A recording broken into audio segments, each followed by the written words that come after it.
가난에서 가족을 구하기 위해 한 젊은 시골 소녀가 귀족의 아들과 결혼하기로 합니다. 모두가 그녀를 판단했지만 시간은 모든 광대를 그들의 서커스로 보내며 모든 것을 바꾸었습니다. 지금 바로 구독을 눌러 이런 감동적인 이야기들을 더 만나보세요. 사랑에서 10년 동안 불운을 피하는 방법입니다. 작은 시골 마을 상이슬께 축축한 흙 냄새와 고된 노동의 땀 냄새가 뒤섞인 곳에 18살의 소녀 미란이 살고 있었습니다. 그녀의 갈색 머리카락은 항상 대충 묶은 따은 머리로 섬세한 이목구비와 꿀색 눈동자가 빛나는 얼굴을 감싸고 있었습니다. 그 눈동자에는 결의와 불확실한 미래에 대한 두려움이 뒤섞여 있었습니다. 미란의 가족인 김씨 집안은 대대로 농사를 지어왔습니다. 하지만 최근 몇 년은 특히 힘들었습니다. 가뭄으로 농작물이 망가졌고 빚은 그들의 머리 위에 먹구름처럼 쌓여갔습니다. 미란의 아버지 동철은 오랜 농사일로 손이 굳은 데다 등까지 굽은 남자로 가족의 생계를 책임지는 작은 농지를 잃을 위기에 처해 있었습니다. 어느 여름 오후 미란이 어머니 윤희와 저녁 준비를 돕고 있을 때 호화로운 마차 한 대가 그들의 초라한 집 앞에 멈춰 섰습니다. 그 마차에서 이 지역에서 가장 강력한 지주인 강석호가 내렸습니다. 그의 위압적인 존재감이 김씨 가족의 작은 거실을 가득 채웠고 그 공간이 더욱 좁아 보이게 만들었습니다. 김 선생, 강석호가 무거운 목소리로 입을 열었습니다. 선생의 모든 경제적 문제를 해결할 수 있는 제안을 하려고 왔습니다. 부엌문 뒤에 숨어있던 미라는 심장이 빠르게 뛰는 것을 느끼며 귀를 기울였습니다. 이어진 말들은 그녀의 인생을 영원히 바꿔놓았습니다. 내 아들 준호가 아내를 필요로 합니다.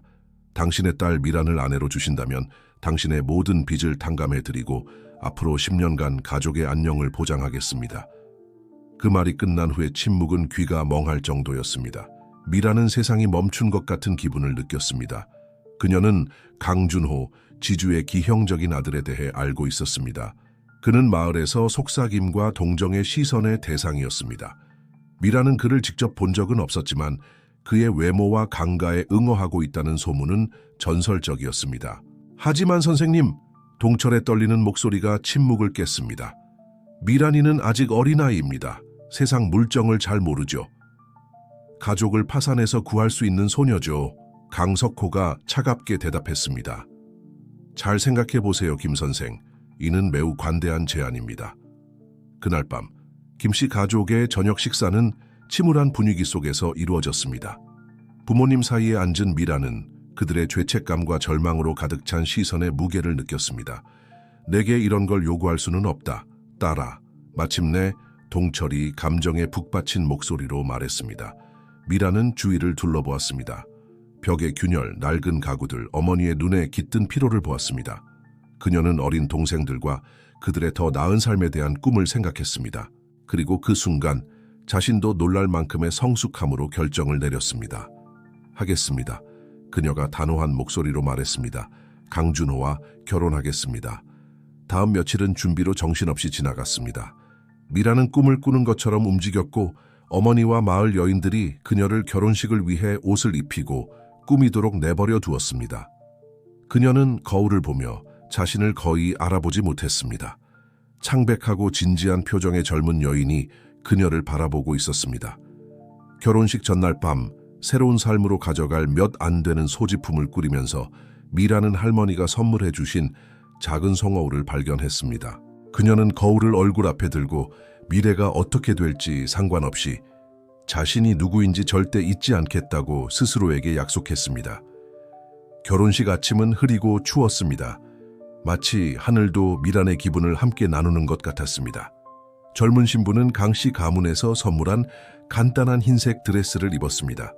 그 드레스는 그녀의 눈에 담긴 슬픔과 잔인하게 대조되었습니다. 미란을 강가로 데려갈 마차가 집 앞에서 기다리고 있었습니다. 미란은 부모님과 동생들을 꼭 안았습니다. 그들의 얼굴 하나하나, 집의 냄새, 평생 들어온 나무 사이로 부는 바람 소리를 기억 속에 새기려 했습니다. 강해야 해, 내 딸. 어머니가 그녀를 꼭 안으며 속삭였습니다. 진정한 용기는 네 마음속에 있다는 걸 항상 기억하거라. 강가로 가는 여정은 짧았지만 미란에게는 영원처럼 느껴졌습니다. 길의 모든 구비구비가 그녀를 알고 사랑했던 모든 것으로부터 더 멀어지게 했습니다. 마침내 마차가 웅장한 돌담 건물 앞에 멈추었을 때 미라는 울음을 터뜨리지 않기 위해 모든 용기를 모아야 했습니다. 강석호가 입구에서 그녀를 기다리고 있었습니다. 그의 키 크고 우아한 모습이 저택의 소박한 외관과 대조를 이루었습니다. 환영합니다, 미란 씨. 그가 눈까지 미소 짓지 않은 채 말했습니다. 새 집이 마음에 들기를 바랍니다. 미라는 말없이 고개를 끄덕였습니다. 그녀는 어두운 복도와 호화롭지만 차가운 방들을 지나 저택 안에 있는 작은 예배당으로 안내되었습니다. 그곳에서 하얀 꽃으로 장식된 제단 앞에서 그녀는 처음으로 강준호를 보았습니다. 미란의 심장이 뛰었습니다. 준호는 등을 돌리고 있었지만 그의 몸이 부자연스럽게 휘어있는 것을 볼 수 있었습니다. 오른쪽 어깨가 왼쪽보다 높이 솟아 있었고 머리는 그 사이로 파묻혀 있는 것 같았습니다. 그가 그녀를 향해 돌아섰을 때 미라는 뒷걸음질 치지 않기 위해 의식적으로 노력해야 했습니다. 준호의 얼굴은 불균형한 특징들의 모자이크였습니다. 왼쪽 눈이 오른쪽보다 작았고 코는 한쪽으로 심하게 휘어져 있었습니다. 두껍고 일그러진 입술이 그녀를 바라보며 살짝 떨리고 있었습니다. 하지만 미란의 주의를 사로잡은 것은 그의 눈이었습니다.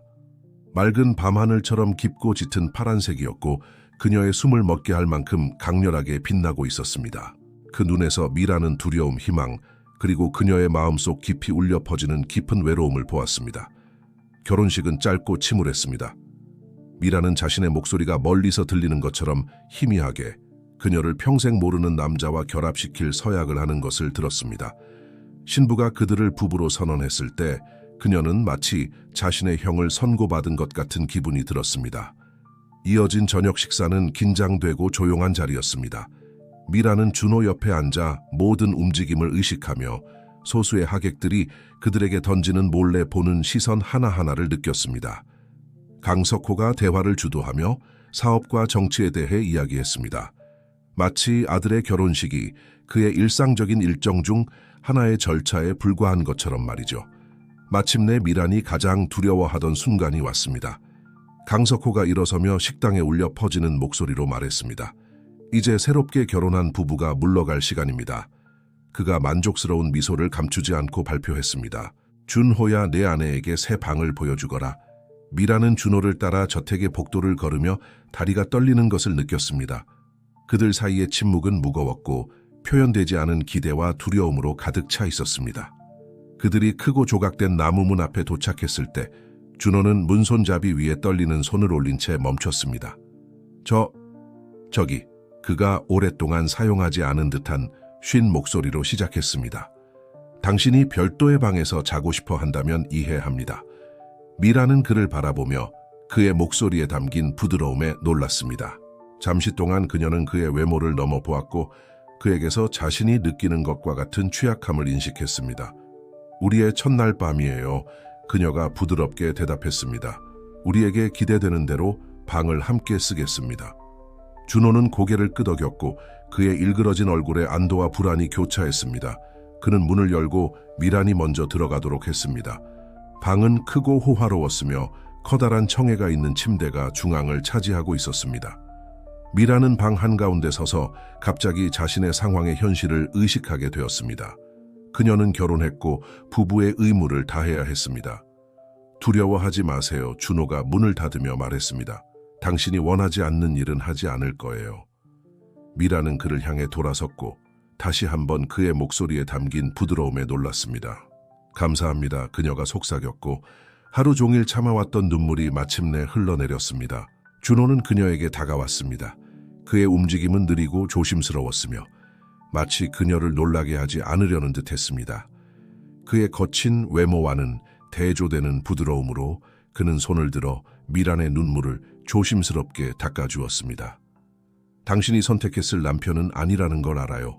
그가 오래된 슬픔이 담긴 목소리로 말했습니다. 하지만 존중과 애정으로 대하겠다고 약속합니다. 시간이 지나면 우리가 함께 행복을 찾을 수 있을지도 모르죠. 미라는 그의 눈을 바라보았습니다. 그 파란 눈동자는 세상의 모든 감정이 담겨 있는 것 같았습니다. 그리고 이 결혼을 받아들인 이후 처음으로 그녀는 희망의 불꽃을 느꼈습니다. 결혼 후 며칠은 미란에게 적응의 시기였습니다. 끝없는 복도와 호화로운 방들로 가득한 강씨. 저택은 그녀가 길을 잃을까 두려워하는 미로 같았습니다. 매일 아침 깨어날 때마다 그녀는 자신이 어디에 있는지, 왜 여기 있는지를 기억하는데 몇 초가 필요했습니다. 한편 준호도 새로운 상황에 똑같이 불편해하는 것 같았습니다. 낮 동안 그들은 거의 마주치지 않았습니다. 그는 대부분의 시간을 서재에서 가족 사업을 처리하며 보냈고, 미라는 이 새로운 세계에서 자신의 위치를 찾으려 노력하며 집안을 돌아다녔습니다. 밤은 긴장된 시간이었습니다. 그들은 결혼한 부부에게 기대되는 대로 침대를 공유했지만 보이지 않는 시면이 그들을 갈라놓는 것 같았습니다. 준호는 항상 그녀가 잠든 후에 잠자리에 들었고 새벽 전에 일어났습니다. 마치 미란이 낮 동안 그의 기형을 마주해야 하는 것을 두려워하는 것 같았습니다. 결혼 후 거의 2주가 지난 어느 날 아침, 미란은 이런 패턴을 깨기로 결심했습니다. 그녀는 일찍 일어나 부엌으로 향했고 새 안주인을 보는데 익숙하지 않은 하인들을 놀라게 했습니다. 안녕하세요. 미란이 수줍은 미소로 인사했습니다. 남편을 위해 아침 식사를 준비하고 싶은데요. 물건들이 어디 있는지 알려주실 수 있나요? 통통한 체격의 요리사 정숙 씨가 놀란 듯하면서도 승인하는 눈빛으로 그녀를 바라보았습니다. 물론이죠, 마님. 기쁘게 도와드리겠습니다. 정숙 씨의 안내를 받아 미라는 간단하지만 든든한 아침 식사를 준비했습니다. 스크램블 에그, 갓 구운 빵, 그리고 뜨거운 커피 한 주전자를 준비했습니다. 그녀는 모든 것을 쟁반에 담고 용기를 내기 위해 깊게 숨을 들이마신 뒤 준호의 서재로 향했습니다. 그녀는 부드럽게 문을 두드리고 기다렸습니다. 준호의 쉰 목소리가 들리기까지 영원처럼 느껴지는 몇 초가 지났습니다. 들어오세요. 미라는 조심스럽게 쟁반의 균형을 잡으며 들어갔습니다. 준호는 책과 서류에 둘러싸인 차에 큰 나무 책상 뒤에 앉아 있었습니다. 그는 놀란 눈으로 그녀를 바라보았습니다. 안녕하세요. 미란이 목소리를 단단히 하려고 노력하며 말했습니다. 오늘은 함께 아침 식사를 하면 어떨까 해서요. 준호는 잠시 그녀를 뚫어지게 바라보았습니다. 마치 그가 보고 있는 것을 믿을 수 없다는 듯이요. 그러다가 천천히 그의 일그러진 입술에 작은 미소가 형성되었습니다.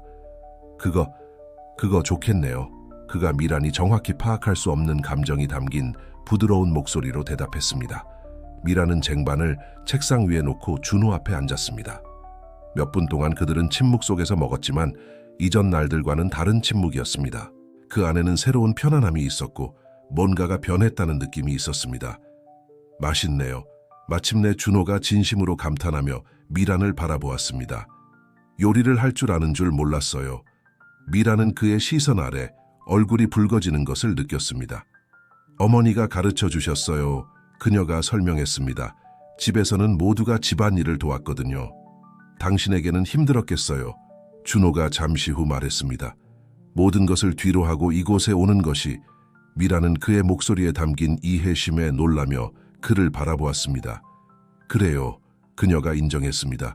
하지만 필요한 일이었다는 것도 알아요. 제 가족은 알아요. 준호가 부드럽게 그녀의 말을 가로막았습니다. 당신의 희생을 감사히 여기고 있어요. 제가 당신 같은 젊은 여성이 선택했을 사람이 아니라는 걸 알아요. 준호의 목소리에 담긴 슬픔에 미라는 가슴속 무언가가 움직이는 것을 느꼈습니다. 생각할 겨를도 없이 그녀는 손을 뻗어 그의 손 위에 올려놓았습니다. 우리가 이걸 선택한 건 아니에요. 그녀가 부드럽게 말했습니다. 하지만 이제 우리는 여기 있어요. 서로를 알아가려고 노력해 볼 수 있지 않을까요? 준호는 그들의 맞잡은 손을 바라보다가 미란을 올려다보았습니다. 그의 눈에서 미란은 자신의 마음속에서 울려 퍼지는 희망의 불꽃을 보았습니다. 그러고 싶어요. 그가 수줍은 미소를 지으며 대답했습니다. 그날부터 미란과 준호 사이에 무언가가 변했습니다. 그들은 더 많은 시간을 함께 보내기 시작했습니다. 미란은 준호의 서재에 동행하여 그가 일하는 동안 책을 읽거나 가끔 서신 작성을 도왔습니다. 오후에는 정원에서 차를 마시며 그들의 삶, 꿈, 두려움에 대해 이야기를 나눴습니다. 미라는 준호의 거친 외모 아래에 지적이고 감성적인 남자가 있다는 것을 발견했습니다. 그는 그녀 못지않게 문학에 대한 열정을 가지고 있었고 곧 그들은 서로 좋아하는 책에 대해 활발하게 토론하게 되었습니다. 어느 오후 저택의 정원을 산책하던 중 미라는 구석에 있는 방치된 공간을 발견했습니다. 저기는 뭐예요? 그녀가 잡초로 가득 찬 공간을 가리키며 물었습니다. 준호는 그녀의 시선을 따라가며 얼굴이 살짝 어두워졌습니다. 어머니의 정원이었어요. 그가 설명했습니다. 어머니가 돌아가신 후로 아무도 돌보지 않았죠.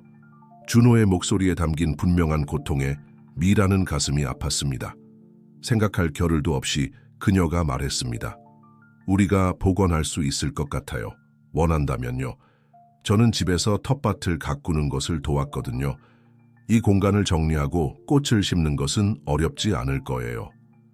준호는 놀란 표정으로 그녀를 바라보았지만 입가에 작은 미소가 형성되었습니다. 그렇게 해주시겠어요? 그가 미란이 완전히 파악할 수 없는 감정이 가득 담긴 목소리로 물었습니다. 물론이죠. 미란이 미소 지으며 대답했습니다. 우리가 함께 할 수 있어요. 그 후 며칠 동안 그들은 방치된 정원에서 나란히 작업했습니다. 미라는 준호에게 잡초를 뽑는 방법과 새로운 식물을 위해 땅을 준비하는 방법을 가르쳤습니다. 준호는 기형적인 몸에도 불구하고 열정적이고 헌신적인 학생임을 보여주었습니다. 어느 오후 장미를 심던 중 그들의 손이 우연히 스쳤습니다. 미라는 전기가 흐르는 듯한 느낌이 온몸을 관통하는 것을 느꼈고 고개를 들어 준호의 눈과 마주쳤습니다. 잠시 동안 시간이 멈춘 것 같았고 그들은 서로를 뚫어지게 바라보았습니다. 준호가 먼저 마법을 깨고 시선을 돌렸습니다. 그의 일그러진 볼에 살짝 홍조가 돌았습니다. 미안해요. 그가 중얼거리며 다시 작업에 집중했습니다. 미라는 그를 바라보며 그 단순한 접촉이 그녀 안에 일으킨 감정의 강도에 혼란스러워했습니다. 그녀가 준호에 대해 뭔가를 느끼기 시작한 것일까요? 그날 밤 잠자리에 들 준비를 하면서 미라는 준호가 평소보다 더 긴장한 것 같다는 것을 알아챘습니다. 마침내 둘 다 침대에 누웠을 때 그가 그녀 쪽으로 몸을 돌렸습니다. 미란 씨, 그가 속삭이듯 말을 시작했습니다. 저 감사드리고 싶어요. 무엇에 대해서요? 그녀가 놀라며 물었습니다. 모든 것에 대해서요. 그가 대답했습니다. 저에게 친절하게 대해주시고 저를 피하지 않으시고 제가 제 외모 이상의 존재라고 느끼게 해주셔서요. 준호의 목소리에 담긴 취약함에 미라는 가슴이 저며오는 것을 느꼈습니다. 생각할 겨를도 없이 그녀는 손을 뻗어 그의 일그러진 뺨을 부드럽게 쓰다듬었습니다. 당신은 외모 이상의 존재예요, 준호 씨. 그녀가 부드럽게 말했습니다. 당신은 멋진 사람이에요. 당신을 알게 된 것을 기쁘게 생각해요. 준호는 눈을 감고 그녀의 손길에 기대었습니다. 그가 다시 눈을 떴을 때 미라는 그의 눈에서 결심의 빛을 보았습니다. 천천히 마치 그녀에게 물러설 시간을 주듯이 준호는 그녀에게 몸을 기울였습니다. 그 키스는 부드러웠고 겨우 입술이 스치는 정도였지만 미란의 온몸에 열기를 보냈습니다. 그들이 떨어졌을 때 둘 다 숨이 가빴습니다. 죄송합니다. 준호가 말을 시작했지만 미라는 그의 입술에 손가락을 올려 그를 조용히 시켰습니다. 미안해하지 마세요. 그녀가 속삭였습니다. 저도 원했어요. 그 밤은 그들의 관계에서 전환점이 되었습니다. 그 순간부터 그들의 상호작용은 새로운 친밀감으로 가득 찼습니다. 우연한 접촉이 더 빈번해졌고 서로를 바라보는 시선은 더 오래 지속되었습니다. 미라는 준호의 손길을 갈망하게 되었고 그가 방에 들어올 때마다 그녀의 심장이 빨리 뛰는 것을 발견했습니다. 하지만 그들의 관계가 꽃피우는 동안 그들 위에 그림자가 드리워지고 있었습니다. 강석호가 질문을 하기 시작했고 후계자에 대한 그의 바람을 암시하기 시작했습니다. 미라는 아버지가 그 주제를 언급할 때마다 준호의 어깨가 긴장되는 것을 볼 수 있었습니다. 어느 날 밤 강석호와 특히 긴장된 저녁 식사를 한 후 준호는 자신의 서재에 틀어박혔습니다. 미라는 걱정스러워하며 그를 따라갔습니다. 준호 씨, 그녀가 부드럽게 불렀습니다. 방에 들어가자 그녀는 준호가 달빛에 비친 차에 창가에 서 있는 것을 발견했습니다. 아버지가 원하시는 걸 해드릴 수 없어요. 준호가 돌아서지 않은 채 말했습니다. 저는 저와 같은 아이를 세상에 데려올 위험을 감수할 수 없어요. 준호의 목소리에 담긴 고통에 미라는 가슴이 찢어지는 것 같았습니다. 그녀는 그에게 다가가 뒤에서 그를 안았고 그의 기형적인 등에 뺨을 기댔습니다. 상관없어요. 그녀가 속삭였습니다. 당신을 사랑해요, 준호 씨. 아이가 있든 없든 상관없어요. 준호는 그녀의 팔 안에서 몸을 돌렸고 그의 눈은 흘리지 않은 눈물로 빛나고 있었습니다. 나를 사랑한다고요? 그가 거의 들리지 않을 정도로 물었습니다. 미라는 그 순간 그것이 사실임을 깨달았습니다. 어느 순간부터 그녀도 모르는 사이에 준호에 대한 그녀의 감정이 더 깊고 강력한 무언가로 꽃피워졌습니다. 사랑해요, 그녀가 말했습니다. 그 말이 그녀를 놀라게 할 정도의 확신을 가지고 입에서 나왔습니다. 준호는 잠시 동안 그녀를 뚫어지게 쳐다보았습니다. 마치 그가 듣고 있는 것을 믿을 수 없다는 듯이요. 그리고 나서 숨이 막힌 듯한 신음소리와 함께 그는 그녀를 끌어당겨 둘 다 숨이 막힐 정도로 열정적으로 키스했습니다. 그날 밤 결혼 이후 처음으로 그들은 서로에게 완전히 몸을 맡겼습니다. 미라는 준호의 몸이 그 기형에도 불구하고 그녀가 전에 상상해 본 적 없는 감각들을 일가을 수 있다는 것을 발견했습니다. 준호는 그의 부분에서 오랜 갈망과 외로움을 말해주는 경외심으로 그녀를 만졌습니다. 마침내 그들이 서로 얽힌 채 잠들었을 때 둘 다 무언가 근본적인 것이 변했다고 느꼈습니다.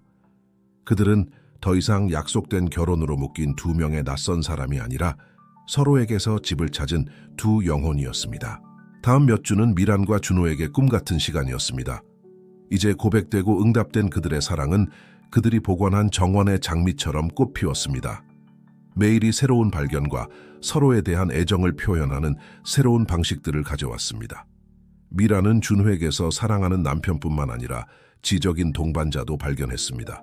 그들은 책에 대해 토론하고 아이디어와 꿈을 공유하며 수시간을 보냈습니다. 준호는 미란이 자신의 관심사를 탐구하도록 격려했고 곧 미란은 저택 관리를 열정과 헌신으로 공부하게 되었습니다. 하지만 맑은 날의 먹구름처럼 후계자에 대한 강석호의 압박이 점점 더 강해지기 시작했습니다. 처음에는 은근했던 그의 언급이 점점 더 직접적이고 신랄해졌습니다. 어느 오후 미란과 준호가 정원에서 산책을 즐기고 있을 때 강석호가 그들을 가로막았습니다. 함께 시간을 즐기고 있는 것 같군요. 그가 거의 숨기지 않은 비꼼이 담긴 목소리로 말했습니다. 하지만 아마도 더 생산적인 일에 에너지를 쏟아야 할 때가 아닐까요? 미라는 옆에 있는 준호가 긴장하는 것을 느꼈습니다. 준호가 대답하기 전에 강석호가 계속 말을 이었습니다. 결혼한 지 몇 달이 지났는데 아직 후계자의 징후가 없군요. 사람들이 이야기하기 시작했어. 우리는 후계자가 필요해, 준호야. 강씨 가문의 미래를 보장할 아들 말이야. 아버지, 준호가 긴장된 목소리로 시작했습니다. 미란과 저는 변명은 듣고 싶지 않아. 강석호가 그의 말을 가로막았습니다. 내가 이 결혼을 주선한 이유가 있어. 만약 너희가 의무를 다하지 못한다면 김씨 가족과의 약속을 재고해야 할지도 모르겠구나. 이 말과 함께 강석호는 멀어졌고 미란과 준호를 충격에 빠진 침묵 속에 남겨두었습니다. 그럴 수 없어요. 미란이 목이 메어 속삭였습니다. 제 가족이... 준호는 그녀를 끌어당겨 꽉 안았습니다. 그렇게 두지 않을 거예요. 그가 약속했습니다. 우리가 해결책을 찾을 거예요. 그날 밤 침대에 누워있을 때 강석호의 말의 무게가 그들 사이에 떠도는 것 같았습니다. 미라는 준호의 몸에서 느껴지는 긴장감을 느낄 수 있었고 그의 손이 그녀를 쓰다듬을 때 살짝 떨리는 것을 느꼈습니다. 준호 씨, 미란이 부드럽게 말하며 그를 바라보았습니다. 우리가 어떻게 해야 할까요? 준호는 깊이 한숨을 내쉬었습니다. 모르겠어요. 그가 인정했습니다. 내 일부는 당신에게 아이를 주고 싶어요, 미란 씨. 당신이 우리 아기를 품고 있는 모습을 보는 것, 그것은 꿈이 현실이 되는 거겠죠. 하지만 두려워하시는군요. 미란이 그의 말을 마무리했습니다. 준호는 고개를 끄덕였고 그의 눈에는 참지 못한 눈물이 반짝였습니다. 만약 우리 아이가 나처럼 태어난다면 어떡하죠? 아이가 고통받고 내가 그랬던 것처럼 거부당하는 것을 보는 것을 견딜 수 없을 거예요. 미라는 준호의 얼굴을 양손으로 잡고 그를 바라보게 했습니다. 들어보세요. 그녀가 단호하게 말했습니다. 우리에게 아이가 생긴다면 우리는 그 아이를 무조건적으로 사랑할 거예요. 어떻게 태어나든 상관없이요. 그리고 만약 아이가 당신을 닮았다면 내가 사랑하는 남자의 일부이기 때문에 더욱 사랑할 거예요. 준호는 그녀를 놀란 듯이 바라보았습니다. 마치 그가 듣고 있는 것을 믿을 수 없다는 듯이요. 정말 그렇게 생각하세요? 그가 속삭이듯 물었습니다. 온 마음을 다해 그렇게 생각해요. 미란이 대답했습니다. 그날 밤 그들은 새로운 강렬함으로 사랑을 나누었습니다. 마치 그들이 방금 한 약속을 서로의 몸에 새기려는 듯이요. 그리고 아마도 그날 밤이었을 수도 있고 아니면 그 다음 몇 주 동안의 어느 날이었을 수도 있지만 곧 미라는 자신의 몸에 변화가 생기는 것을 느끼기 시작했습니다. 처음에는 미묘했습니다. 아침마다 약간의 어지러움, 가슴에 이상한 민감함 등이었습니다.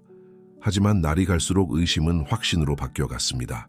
어느 날 아침 준호가 서재에 있는 동안 미라는 마을로 가서 의사를 만나러 갔습니다. 그녀가 돌아왔을 때 그녀의 얼굴은 흥분과 긴장이 뒤섞인 채 빛나고 있었습니다. 그녀는 준호를 정원에서 찾았습니다.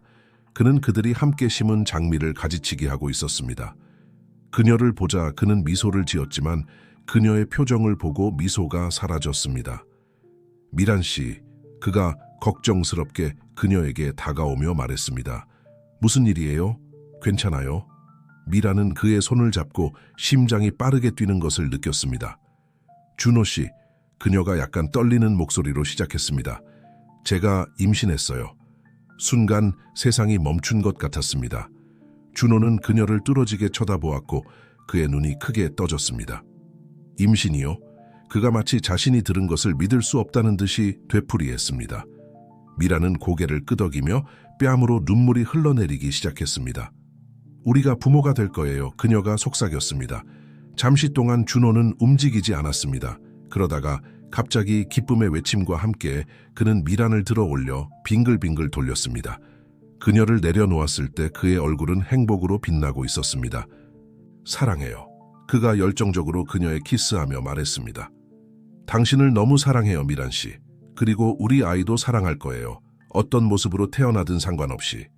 그들이 함께 심은 장미로 둘러싸인 정원에서 서로를 껴안고 있을 때 미라는 사랑과 희망으로 가슴이 가득 차는 것을 느꼈습니다.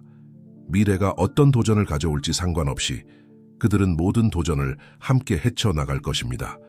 그러나 이 기쁨의 순간에도 작은 걱정의 그림자가 그녀의 마음속으로 슬며시 들어왔습니다. 강석호가 이 소식에 어떻게 반응할까요? 그리고 이 아기가 그들의 이미 복잡한 가족 역학에 어떤 영향을 미칠까요? 미란의 임신 소식은 젊은 부부에게 복잡한 감정을 안겨주었습니다. 한편으로는 준호에 넘치는 기쁨이 있었고 그는 미란의 겨우 불룩해진 배에 대고 몇 시간이고 이야기를 하며 미래를 계획했습니다. 다른 한편으로는 강석호의 반응에 대한 두려움과 임신 중 발생할 수 있는 합병증에 대한 지속적인 불안감이 있었습니다. 그들은 한동안 적어도 미란이 첫 3개월을 넘길 때까지는 이 소식을 비밀로 하기로 결정했습니다. 하지만 그녀의 상태를 숨기는 것은 날이 갈수록 더 어려워졌습니다. 특히 아침마다 찾아오는 메스꺼움과 갑작스럽게 미란을 습격하는 갖가지 음식에 대한 갈망 때문이었죠. 어느 날 아침 미란이 특히 심한 메스꺼움에서 회복하고 있을 때 그녀는 준호의 서재에서 들려오는 격앙된 목소리를 들었습니다. 가슴이 뛰는 것을 느끼며 그녀는 살며시 반쯤 열린 문 쪽으로 다가갔습니다. 이건 용납할 수 없어, 준호야. 강석호의 목소리가 분노로 울려 퍼졌습니다. 몇 달이나 지났는데 아직도 후계자의 기미가 없다니 네가 남자로서의 의무를 다하지 못하는 건가? 아버지, 제발요. 준호의 목소리는 긴장되어 있었지만 통제되어 있었습니다. 미란과 저는 최선을 다하고 있어요. 이런 일은 시간이 걸리는 법이에요. 시간이 우리에겐 없다고 강석호가 포효했습니다. 사람들이 말을 하고 있어, 준호야.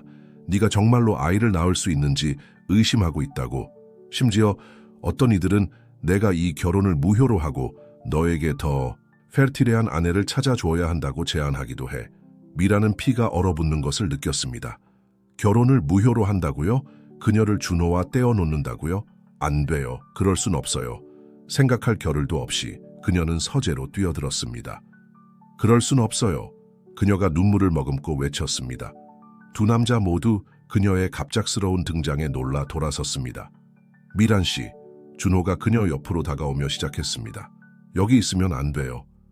아니요, 준호 씨, 미란이 말했습니다. 그의 손을 잡고 강석호를 향해 섰습니다. 저는 여기 있을 모든 권리가 있어요. 이건 우리의 결혼, 우리의 삶에 관한 문제예요. 강석호는 놀라움과 경멸이 뒤섞인 표정으로 그녀를 바라보았습니다. 아가씨의 걱정은 이해합니다만 그가 차갑게 말했습니다. 이건 당신과는 상관없는 가족 문제요. 제가 생각하는 것보다 더 관련이 있어요. 미란이 가능한 한 키를 높이 세우며 대답했습니다. 왜냐하면 저는 임신했거든요. 그녀의 선언 후에 이어진 침묵은 귀가 멍할 정도였습니다. 강석호는 마치 그가 방금 들은 것을 믿을 수 없다는 듯이 그녀를 뚫어지게 쳐다보았습니다. 임신이라고 그가 마침내 되풀이했습니다. 이게 사실이냐, 준호야? 준호는 고개를 끄덕이며 미란의 손을 꽉 쥐었습니다. 네, 아버지. 미란이 임신했어요. 우리는 조금 더 기다렸다가 발표하려고 했는데 이거 정말 좋은 소식이구나. 강석호가 얼굴에 미소를 띠며 외쳤습니다. 강씨 가문의 후계자. 우리는 공식 발표를 해야 해. 축하 행사도 열어야 하고.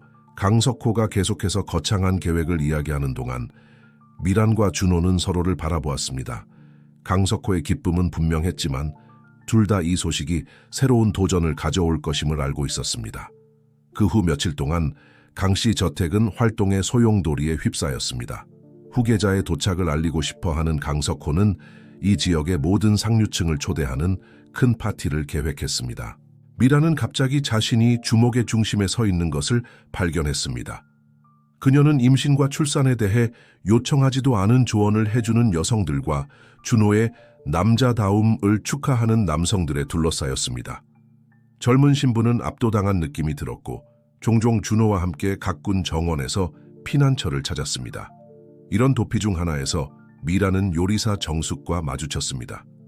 정숙은 이상한 표정으로 그녀를 바라보고 있었습니다. 무슨 일 있으세요, 정숙 씨?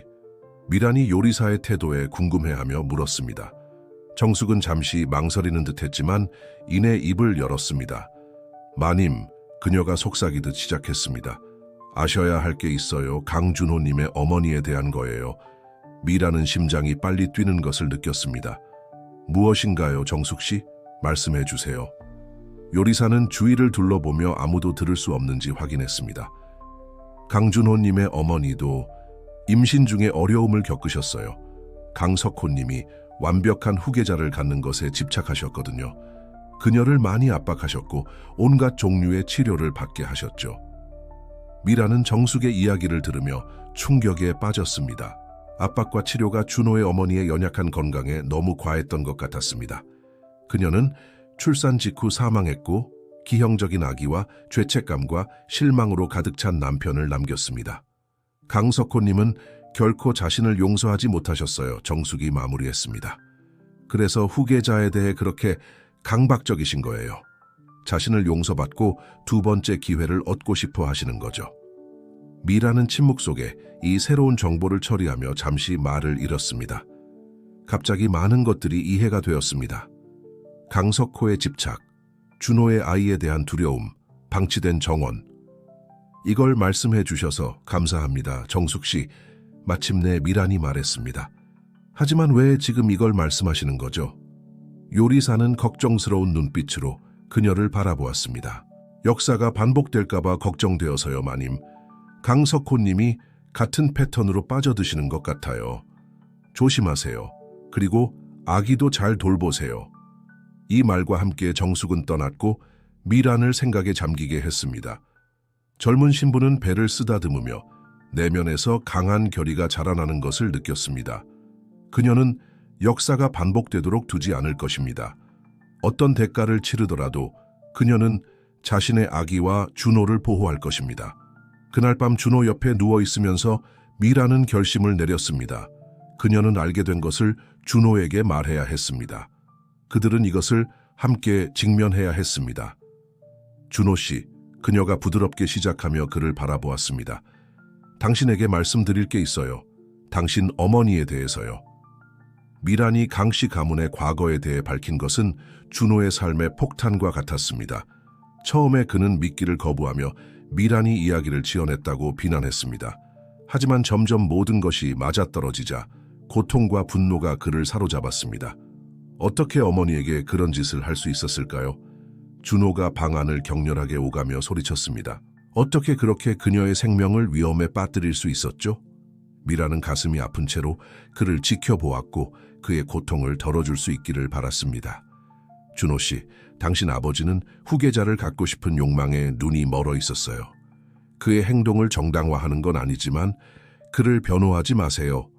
준호가 눈물로 가득 찬 눈으로 그녀를 향해 돌아서며 포효했습니다. 평생 동안 이 기형을 안고 살았어요. 마치 그것이 어떤 신의 벌이라도 되는 것처럼 믿으면서요. 그런데 이제 와서 그것이 아버지의 집착 때문이었다는 걸 알게 되다니요. 미라는 그에게 다가가 그를 팔로 감쌌습니다. 준호는 잠시 저항하다가 그녀에게 기대어 무너졌고 그의 흐느낌이 기형적인 몸을 흔들었습니다. 정말 미안해요. 사랑해요. 미란이 그의 등을 쓰다듬으며 속삭였습니다. 하지만 이제 우리는 알고 있어요. 역사가 반복되지 않도록 할 수 있어요. 준호는 약간 물러나 사랑과 두려움이 뒤섞인 눈으로 그녀를 바라보았습니다. 미란 씨, 만약 당신에게 무슨 일이 생긴다면 이 임신 때문에 아무 일도 일어나지 않을 거예요. 미란이 확신에 차서 말했습니다. 우리는 함께 더 강해요, 준호 씨. 우리는 이것을 팀으로 헤쳐나갈 거예요. 다음 며칠은 강 씨 저택에서 긴장감이 감돌았습니다. 준호는 아버지를 피하며 서재에 틀어박히거나 미란과 함께 정원에서 시간을 보냈습니다.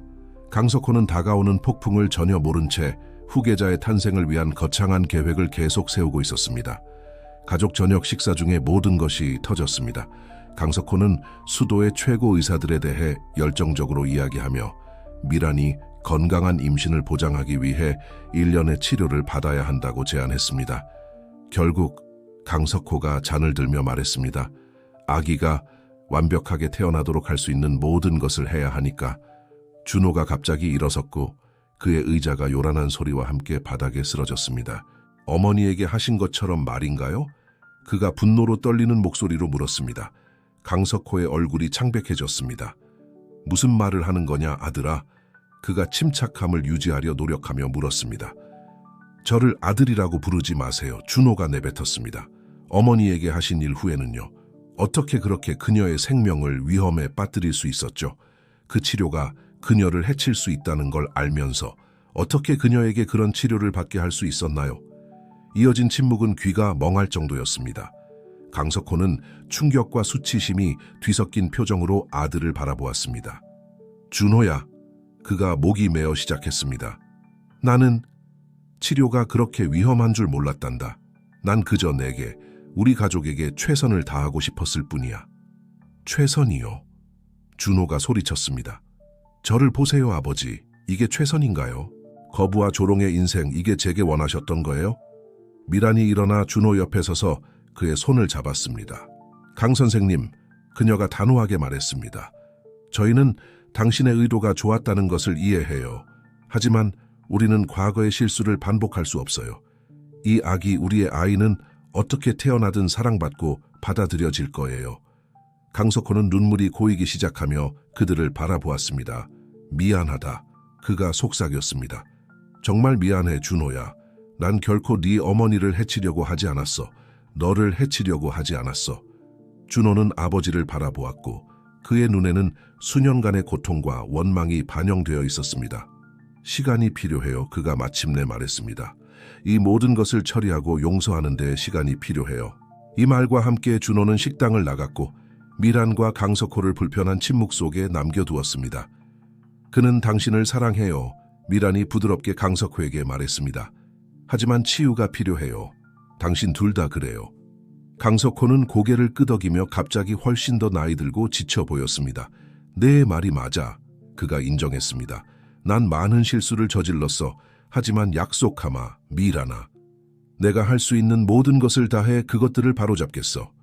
우리 가족이 마땅히 받아야 할 아버지와 할아버지가 되도록 노력하겠어. 미란은 부드럽게 미소 지었습니다. 이 대립이 비록 고통스러웠지만 강씨 가문의 치유를 향한 첫걸음이라고 느꼈습니다. 다음 몇 달은 조정과 화해의 시기였습니다. 준호와 그의 아버지는 긴 대화를 나누기 시작했고 오래된 상처를 파헤치고 치유하려 노력했습니다. 한편 미라는 남편과 점점 더 그의 아버지의 사랑과 지지를 받으며 임신에 집중했습니다. 미란의 배가 불러오는 동안 강씨 저택의 기대감도 함께 커져갔습니다. 하지만 이번에는 불가능한 기대로 가득 찬 기대가 아니라 무조건적인 사랑과 수용으로 가득 찬 기대였습니다. 어느 날 밤 미란과 준호가 정원에서 쉬고 있을 때 그들은 아기의 첫 움직임을 느꼈습니다. 준호는 손을 미란의 배 위에 올리고 그녀 안에서 자라나는 생명에 경이로워했습니다. 사랑해요. 그가 미란을 부드럽게 키스하며 속삭였습니다. 당신과 우리 아기를 사랑해요. 어떤 모습으로 태어나든 우리에겐 완벽할 거예요. 미란은 미소 지었고 행복의 눈물이 그녀의 눈에서 빛났습니다. 그럴 거예요. 그녀가 확인했습니다. 우리의 아이니까요. 강씨 저택 위로 해가 지고 정원을 황금빛으로 물들이는 동안 미란과 준호는 서로를 껴안았습니다. 그들의 마음은 앞으로 다가올 미래에 대한 희망으로 가득 차 있었습니다. 그 미래는 비록 도전이 있겠지만 그들은 사랑과 강인함으로 함께 맞설 것입니다. 달은 빠르게 지나갔습니다. 미란의 배는 나날이 커져갔고 강씨 저택의 기대감도 함께 커져갔습니다. 준호는 헌신적인 남편이 되어 미란의 모든 필요에 주의를 기울였고 강석호는 자신을 만회하려는 노력으로 사려 깊은 보호적인 미래의 할아버지로 변모했습니다. 어느 봄날 아침 미란과 준호가 함께 가꾼 정원에 첫 햇살이 비치기 시작할 때 젊은 신부는 첫 진통을 느꼈습니다. 준호 씨, 그녀가 옆에서 자고 있는 남편을 부드럽게 흔들며 속삭였습니다. 때가 왔어요. 그 후 몇 시간은 정신없이 바빴습니다. 준호는 공황과 흥분에 사로잡혀 집 안을 뛰어다니며 하인들과 아버지를 깨웠습니다. 강석호는 세월이 준 침착함을 유지하며 의사와 산파를 부르는 일을 맡았습니다. 미라는 출산을 위해 준비된 방으로 옮겨졌습니다. 그녀가 진통의 고통을 견디기 위해 깊게 숨을 쉬며 침대에 누워있을 때 그녀는 준호의 어머니를 생각하지 않을 수 없었습니다. 그녀는 이 순간을 어떻게 겪었을까요? 미라는 자신의 이야기가 다른 결말을 맺을 것이라고 스스로에게 맹세했습니다. 준호는 계속해서 그녀 곁을 지켰습니다. 그는 그녀의 손을 잡고 사랑과 격려의 말을 속삭였습니다. 강석호는 방 밖에서 기다리며 이리저리 서성거렸고 수년 만에 처음으로 기도를 드렸습니다. 시간은 천천히 흘러갔습니다. 태양이 중천에 떠올랐다가 다시 내려가기 시작했고 하늘은 주황빛 색조로 물들었습니다. 그리고 바로 그때 저녁의 첫 별이 하늘에 나타날 무렵 아기의 울음소리가 들렸습니다. 아들입니다. 산파가 갓 태어난 아기를 안고 발표했습니다. 준호는 눈물을 글썽이며 처음으로 아들을 바라보았습니다.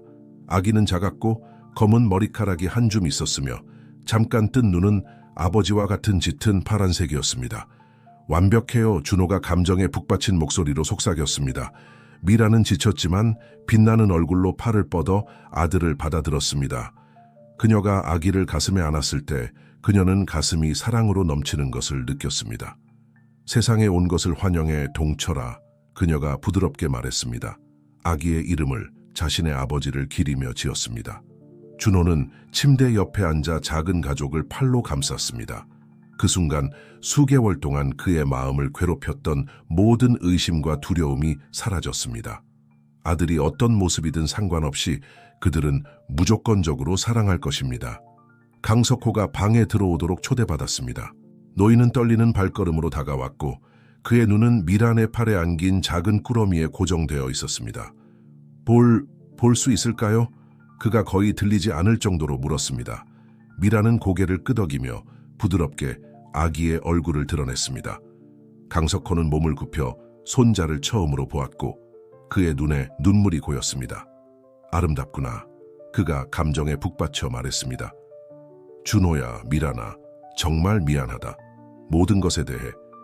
이 작은 아이에게 내가 할 수 있는 최고의 할아버지가 되겠다고 약속하마.